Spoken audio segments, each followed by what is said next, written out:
Personality and creativity, challenging the notion of the lone genius.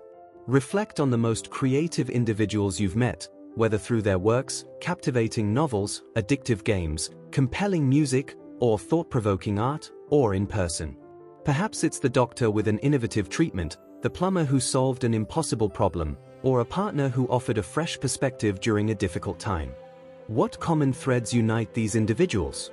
What distinguishes them from those who favor conventional solutions? Do you consider yourself creative, and will this perspective endure after exploring this chapter? To personalize this discussion, consider taking a brief self-assessment. Check the adjectives below that you feel accurately describe you. Developed by Harrison Goff at the University of California, Berkeley, this scale serves as a concise and validated tool for assessing creative personality in research. Your score is calculated by first summing the number of checks for these traits: capable, clever, confident, egotistical, humorous, individualistic, informal, insightful, intelligent, interests wide, inventive, original, reflective, resourceful, self-confident, sexy, snobbish, and unconventional. Next, subtract the number of checks for the following traits: affected, cautious, conservative, conventional, dissatisfied, honest, interests narrow, mannerly, sincere, submissive, and suspicious. Hypothetically, scores can range from -12 to +18, with scores of 10 or higher resembling those found in highly creative individuals. The perils of "look what I did." Navigating norms, narcissism, and creative displays. How do we identify a truly creative individual? The prevailing view among researchers defines creativity as the ability to generate products, be they ideas, objects, or processes, that are both novel and useful. Novelty alone isn't enough, otherwise, bizarre but impractical creations would be mislabeled as creative. Similarly, mere utility falls short. Both innovation and practicality are essential. Evaluating these qualities inherently involves normative judgment, comparing them against established conventions within a specific field, from culinary arts to scientific disciplines and artistic expressions. However, this definition presents a challenge when assessing creativity based on limited exposure, like a job interview or a brief client presentation. The potential for narcissistic influence arises. Research indicates that narcissistic individuals tend to overestimate the creativity of their own work. Driven by a need to stand out, they invest in projects designed to showcase their distinctiveness, akin to elaborate mating displays. One might even observe academics self-promoting their achievements with excessive zeal, boasting, "Look at my vita." Yet, studies reveal that narcissists, while believing in their own creativity, often fail to demonstrate it on objective measures. Moreover, they possess a knack for convincing others of their innovative abilities. For instance, in pitching movie script ideas, narcissists often display greater enthusiasm and charisma. This persuasive power can lead to the false perception of genuine creativity, especially in fields lacking clear-cut criteria for novelty and value.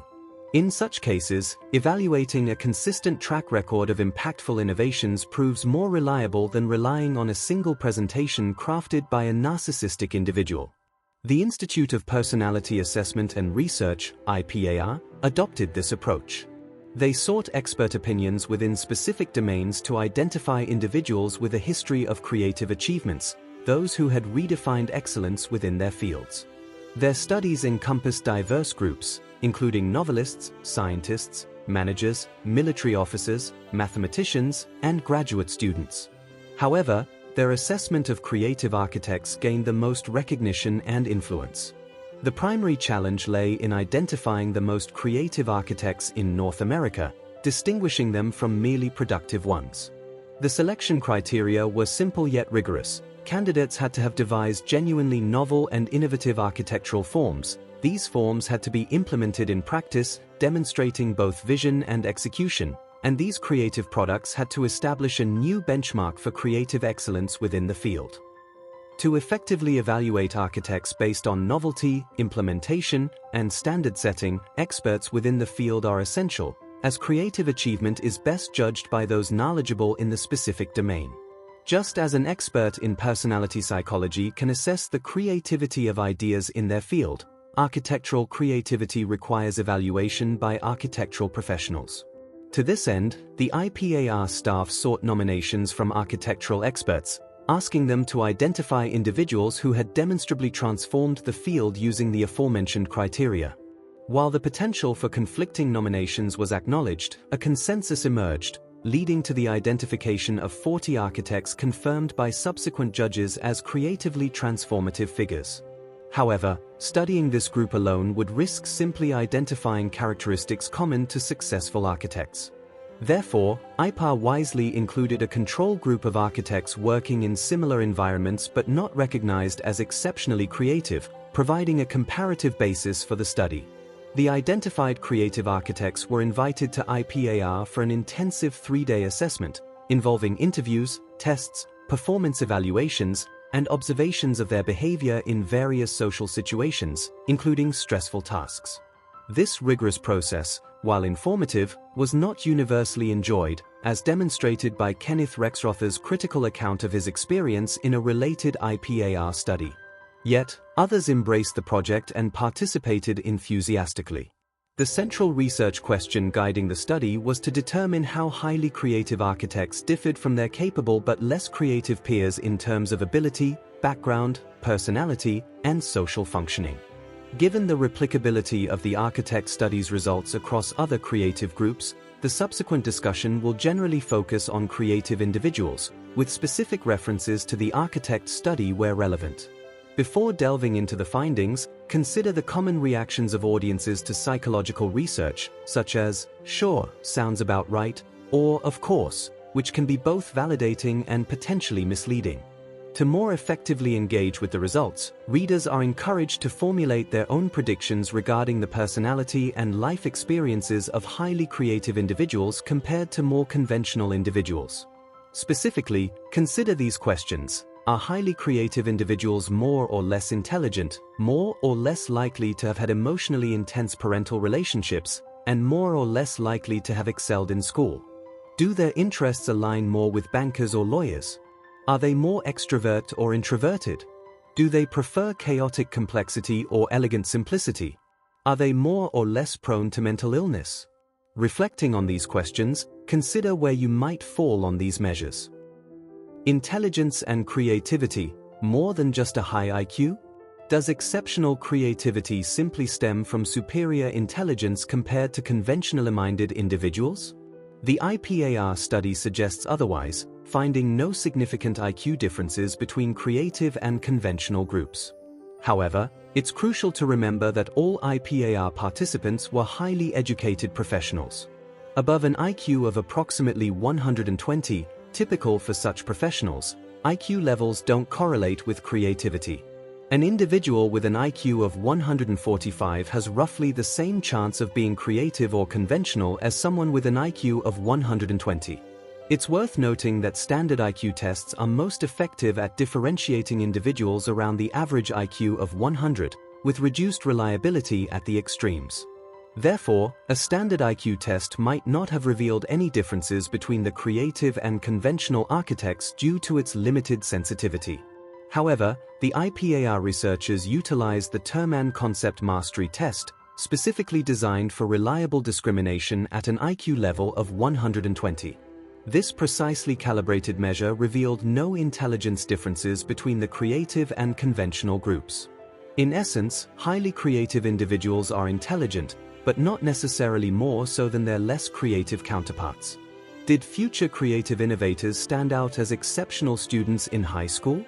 Not in the traditional sense of achieving straight A's. They often graduated with a B average, frequently excelling in subjects they connected with while performing poorly in those that didn't resonate with them. Early experiences, cultivating independence. Several recurring themes emerged from the early experiences and education of highly creative individuals. Their families fostered independence by granting them considerable autonomy and respect, allowing them to explore and cultivate a strong sense of self. Furthermore, there was a notable absence of intense emotional dependence on parents. Extremely negative experiences, like harsh physical punishment, were uncommon. Conversely, intensely close bonds that could stifle independence were also rare. Overall, relationships with parents were generally easygoing, developing into pleasant and friendly, rather than intensely intimate, connections in later life. A similar pattern was observed regarding the role of religion in childhood. While there were no denominational differences between creative and conventional architects, the creative architects' backgrounds emphasized the development of an internal moral code rather than strict adherence to religious doctrine. The creative group also experienced significantly more relocation during their upbringing. This likely enhanced their adaptive flexibility compared to those who remained in one location for extended periods. In personal construct theory terms, they probably developed more complex personal construct systems. However, frequent moves might have also contributed to feelings of isolation. Instead of relying on stable, long-term friendships, they learned to depend on their own resources. The consistent pattern observed in the early influences and experiences of highly creative individuals is the encouragement of individuality, personal autonomy, and greater freedom from the emotional and intellectual constraints often found in the lives of more conventional people. Interests and orientation.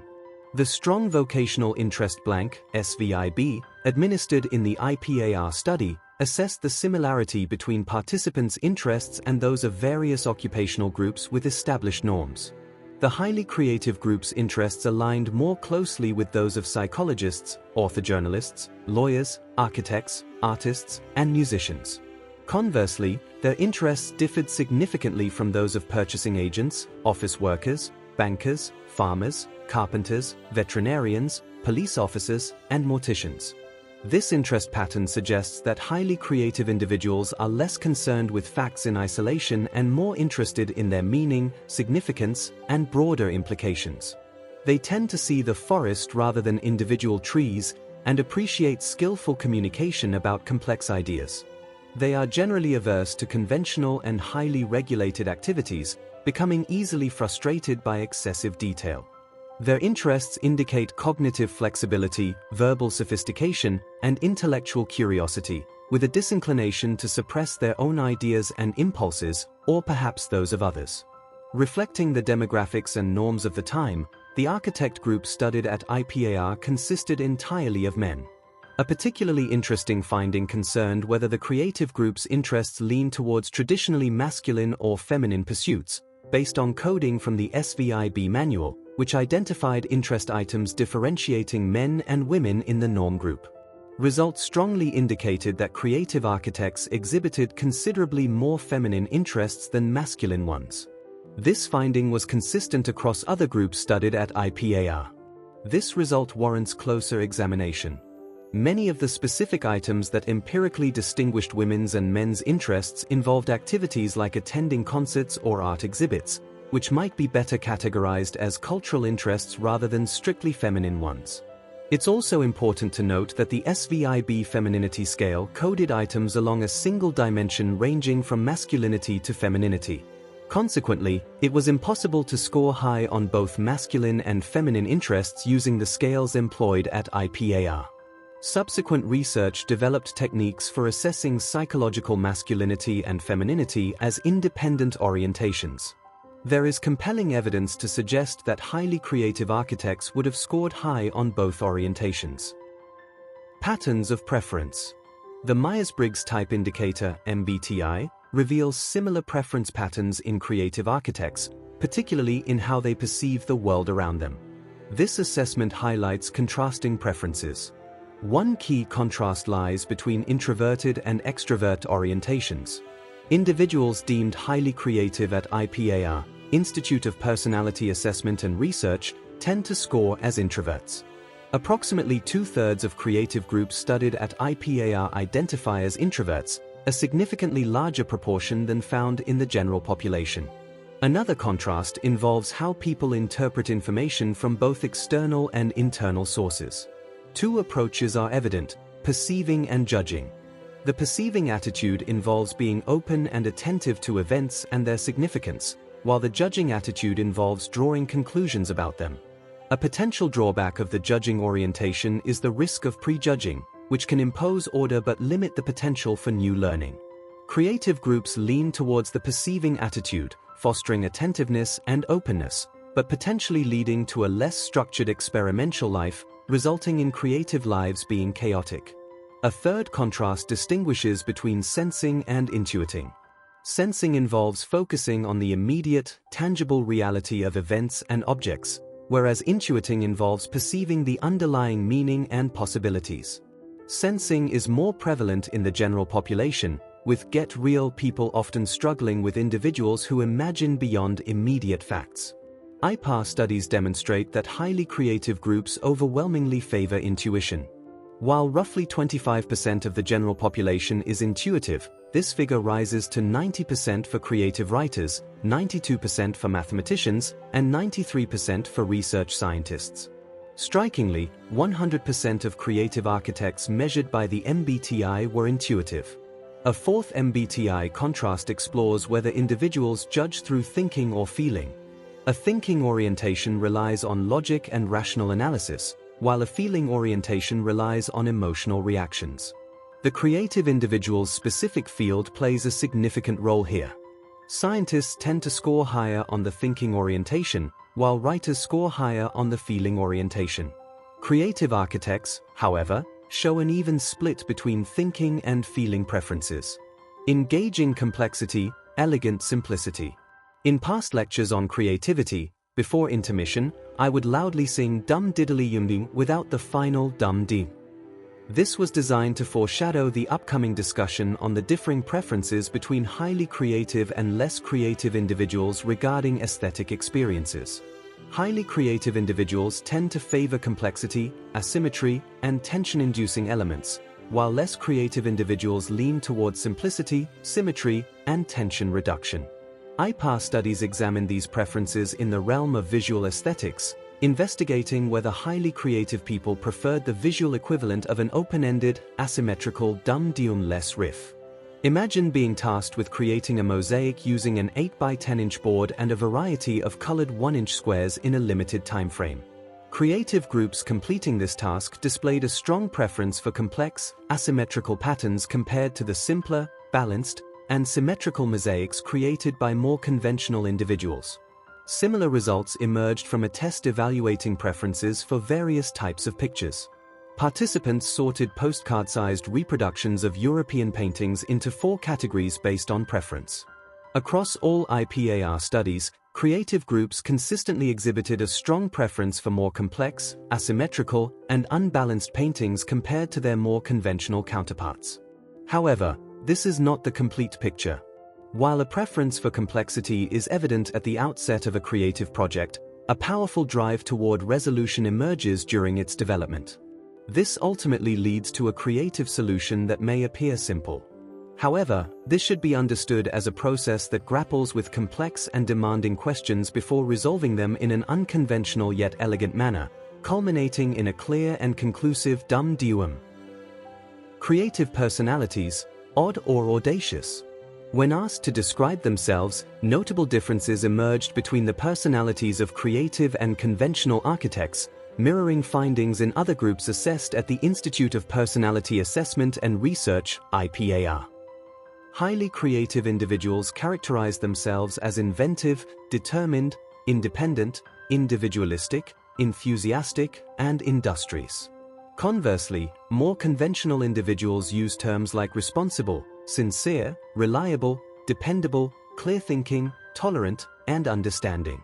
The California Personality Inventory, CPI, a test designed to provide a detailed assessment of individual personality differences, revealed a similar pattern. A closer examination of the comparison between creative and less creative architects' results is insightful. Harrison Goff, the psychologist who developed the CPI, offered this detailed description of the creative group.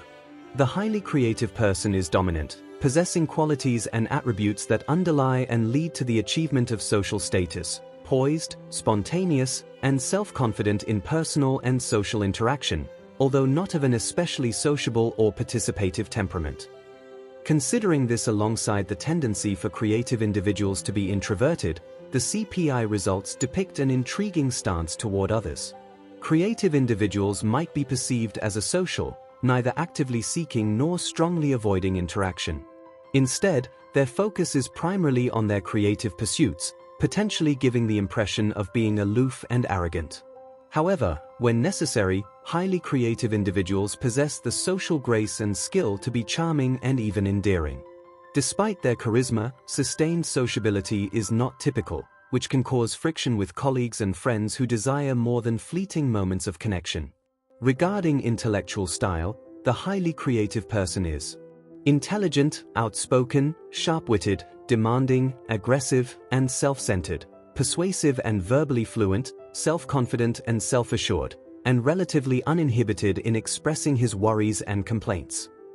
In essence, highly creative individuals can be extremely demanding on their colleagues, potentially intimidating the timid, sometimes unintentionally, due to their forceful personalities.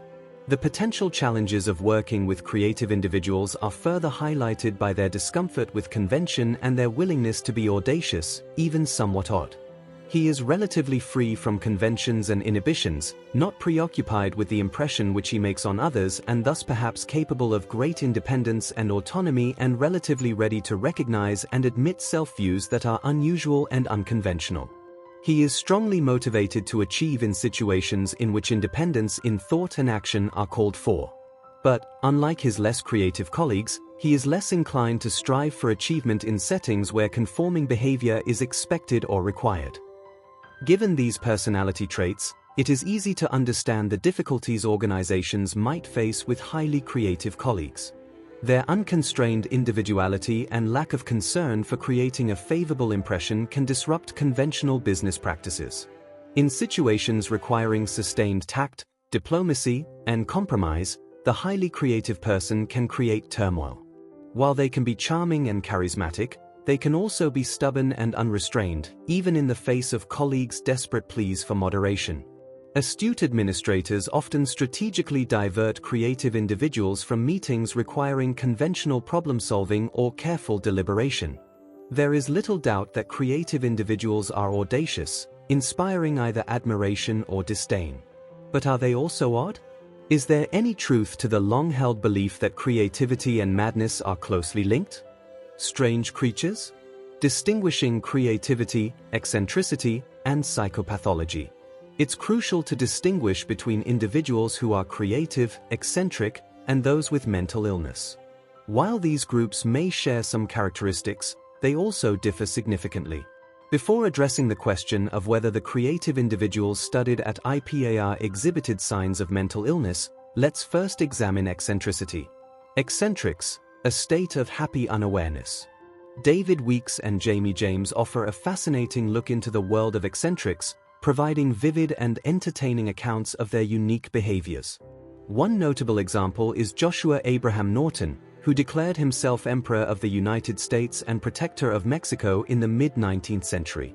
In San Francisco, he received remarkable privileges, parading through the city in a full military uniform, complete with a plumed top hat and sword. He issued numerous edicts, proclaimed the dissolution of both the Republican and Democratic parties, and even created his own currency, which was accepted in many businesses throughout the Bay Area. While some of his pronouncements were nonsensical, others were surprisingly insightful. He advocated for the construction of a bridge connecting Oakland and San Francisco, as well as a tunnel beneath San Francisco Bay, both of which were realized long after his death in 1880. San Francisco, a notably liberal and accepting city, provided an ideal environment for Emperor Norton to fully express his eccentricities and be treated with tolerance and even affection. In less accepting cities, he likely would not have fared as well. Today, his sword alone would likely cause significant delays at airport security checkpoints. The environment in which eccentrics thrive is therefore important. It's worth noting that Joshua Abraham Norton was born in London, England, a place known for its tolerance of eccentrics of all kinds. I recall my own experience with an English eccentric who could rival Emperor Norton. I spend several months each year in Cambridge, England, a place teeming with eccentric individuals. One elderly woman I often see rides a high-handlebar bicycle at alarming speeds through the cobblestone streets.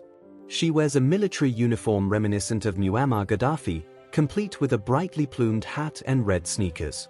I call her Maud. Maud seems to have a permanent whistle lodged in her mouth. Whenever she sees something that displeases her, She blows her whistle loudly and repeatedly until the offenders move out of her way or stop staring. She sometimes reaches Armstrong-like speeds when agitated, and I doubt her speed is steroid-enhanced. Maud doesn't just steer her bicycle, she aims it. I once witnessed her scattering a busload of Chinese tourists like bowling pins when they dared to cross the street as she approached. Maud is clearly eccentric, but without more information, it's hard to say whether she's creative or deeply disturbed. Given that she's in Cambridge, it's possible she's simply a quirky professor emerita, trying to protect her beloved university from the influx of tourists. However, I've also heard her blow her whistle at an ATM, suggesting she might be more than just disturbing.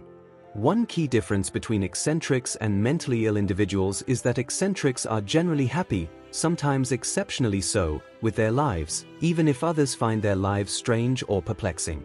Despite her aggravated assaults with her whistle, I suspect Maud is largely unaware of her impact on others and is, in her own unique way, quite content.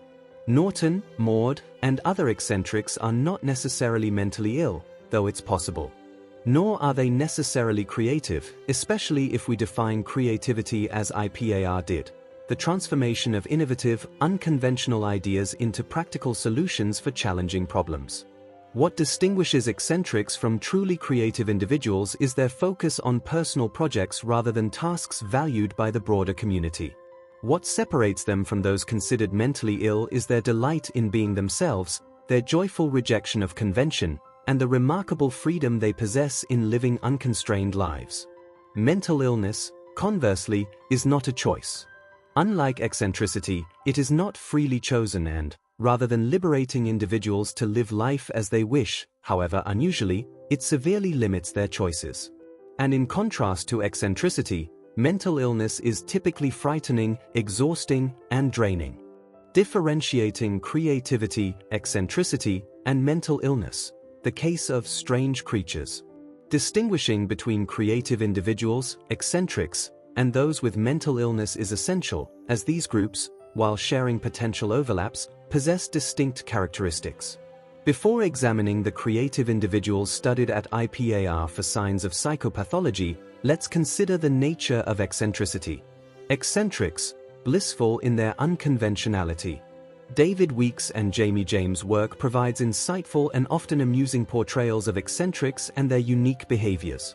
A prime example is Joshua Abraham Norton, who declared himself Emperor of the United States and Protector of Mexico in the 19th century.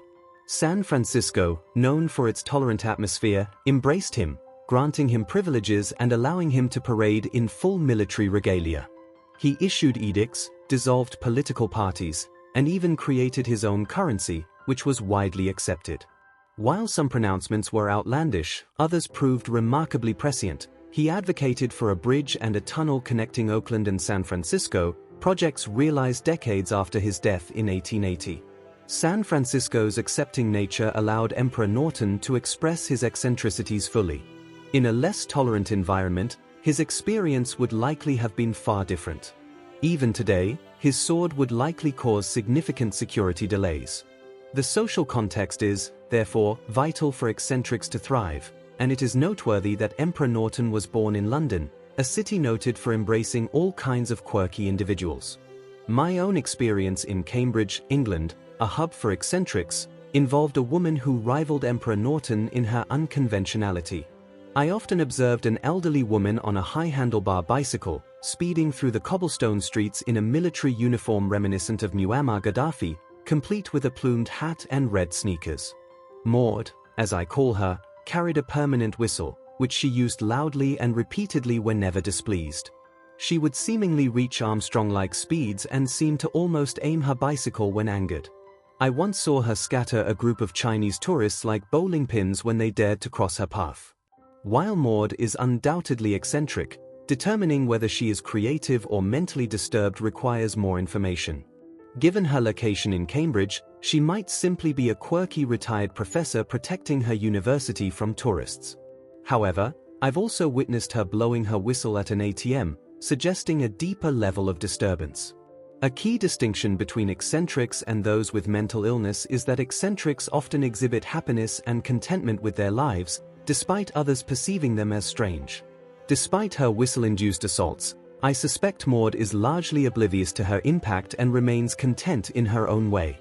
Norton, Maud, and other eccentrics may or may not be mentally ill or creative. Creativity, as defined by IPAR, involves transforming innovative ideas into practical solutions for community challenges. Eccentrics, however, tend to focus on personal projects. What sets eccentrics apart is their joy in being themselves, their rejection of conformity, and their freedom to live unconstrained lives. Mental illness, in contrast, is not a choice. It limits individuals' choices, and it is typically frightening, exhausting, and draining, unlike the liberating and joyful experience of eccentricity. Creativity and psychopathology, the unfiltered mind. We have already seen that creative individuals are not particularly interested in creating a good impression and are not inhibited when it comes to expressing their feelings, including their negative feelings. In this respect, they do resemble eccentrics. But the IPAR researchers were particularly interested in whether there were signs of psychopathology in these highly creative groups. At first blush, it appeared that there were such signs. The best indicator here is how the creative group compared with more conventional individuals on the Minnesota Multiphasic Personality Inventory, MMPI. This inventory measures similarity of a person's responses to those obtained for patients diagnosed as having depression, hysteria, paranoia, and schizophrenia. On these and other similar scales, creative individuals score considerably higher than the general population. It is not entirely misleading, then, to say that they do appear to be not only audacious but also decidedly odd. Creative people are, in important respects, very strange creatures. But is it fair to say they are more at risk for mental illness? I think the simple answer is no, they are not. But this is a complex issue, so my answer needs qualification. The scores on the MMPI achieved by individuals who are functioning effectively in society, like those invited to IPAR clearly were doing, need to be interpreted differently from those obtained by individuals who are experiencing problems with life or are in mental hospitals. One indicator that differentiates creative individuals from those at risk for psychopathology is their score on a measure of what is called ego strength. The ego strength scale on the MMPI was originally developed to predict who would and would not benefit from psychotherapy. Those scoring high on ego strength are intelligent, resourceful, realistic, and able to tolerate confrontation. 12 Highly creative individuals score high on ego strength, whereas those who are more likely to suffer psychiatric disorders score very low on this dimension. The importance of examining ego strength as well as the psychopathological scales on the MMPI became very clear to me when I was a consultant for an organization that had just concluded a search for a senior vice president. One of the unsuccessful candidates, let's call him Dan, was well known in the community as a highly creative, even visionary leader. In conversations with the selection committee, I found out that one of the reasons he had been passed over was because of his MMPI profile that, in the rather unsophisticated terminology of the committee, had shown him to be just plain nuts.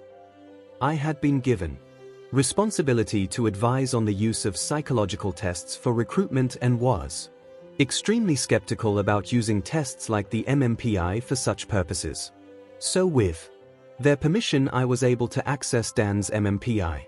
Ego strength is not typically reported when MMPI results are given. It is a special scale that is primarily used by researchers.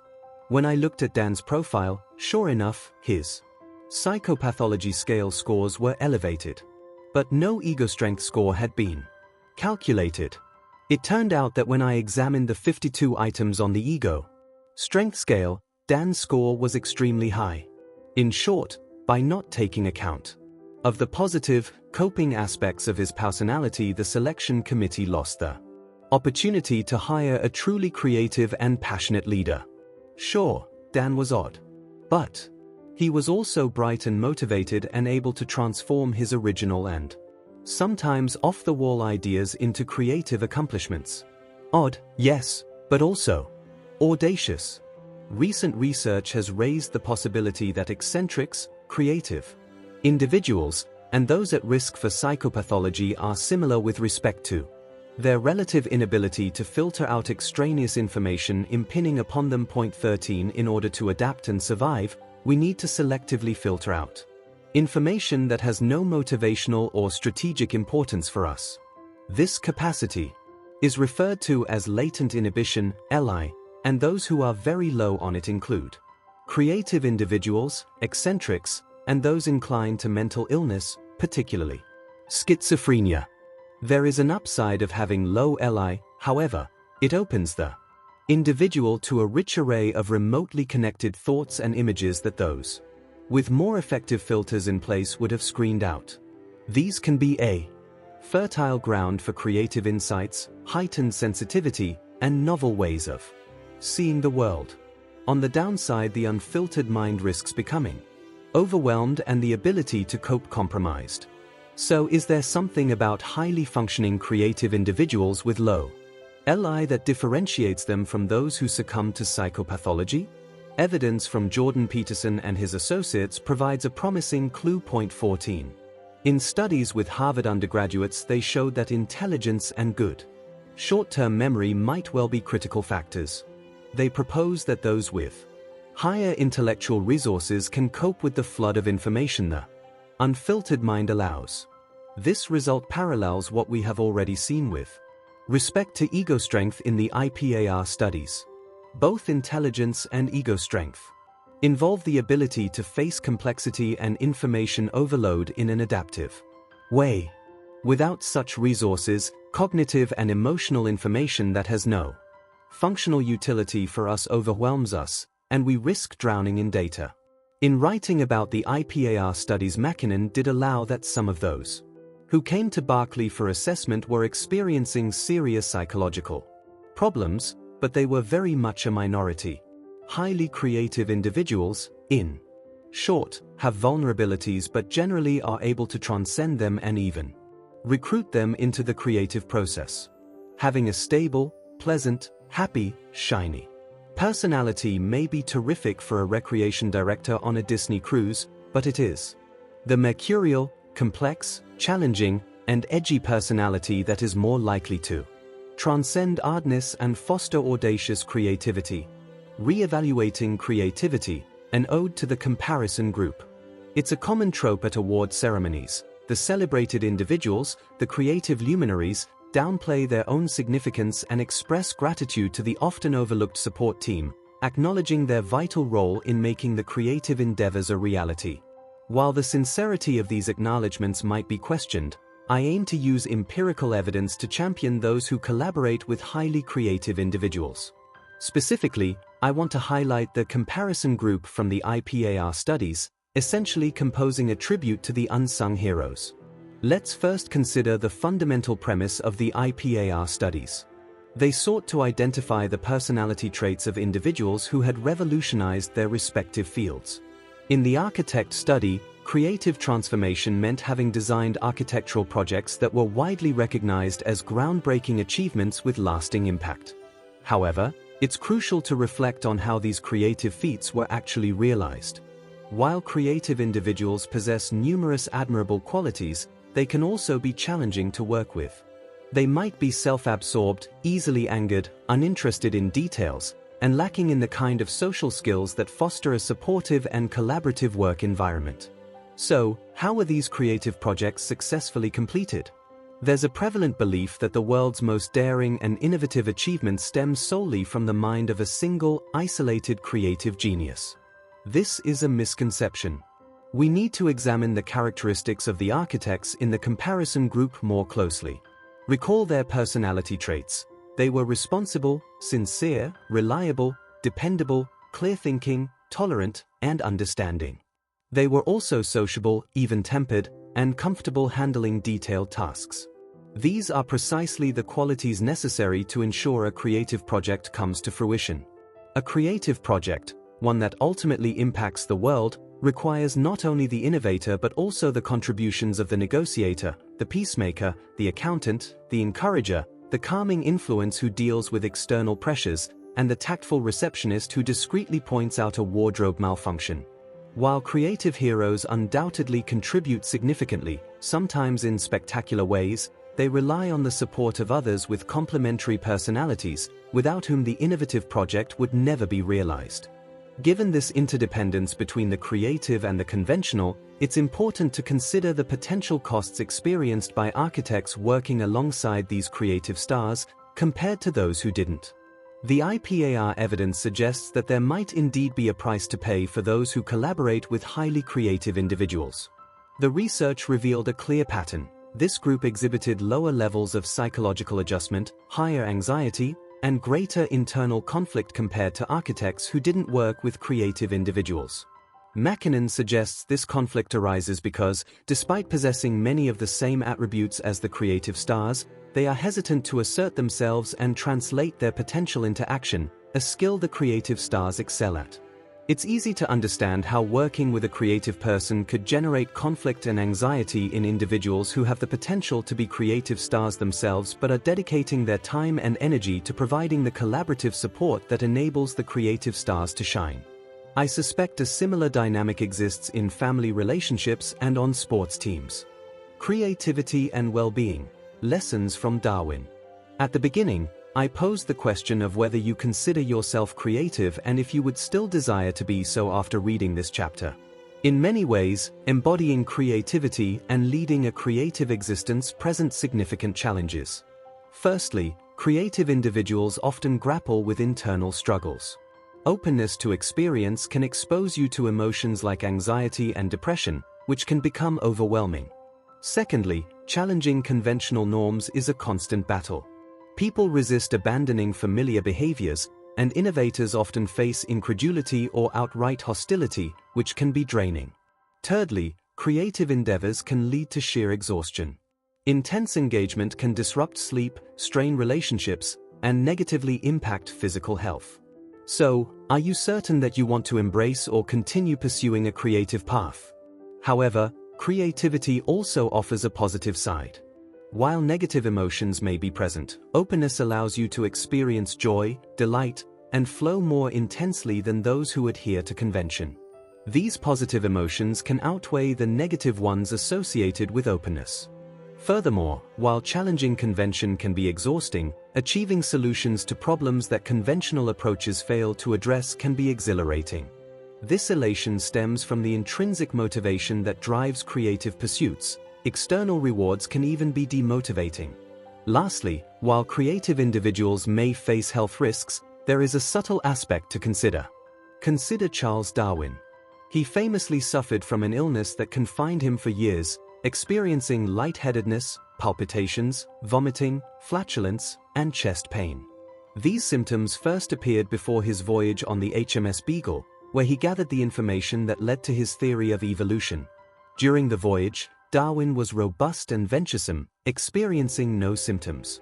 However, upon his return to England, the symptoms reappeared, and despite the lack of medical evidence, he was advised to rest at home. Numerous explanations have been offered for Darwin's illness. Sir George Pickering, in his book Creative Malady, suggests that for highly creative individuals like Darwin, Florence Nightingale, and Marcel Proust, these ailments may have actually enhanced their creativity. While physical illness may not be conducive to creative development, psychological illness might be.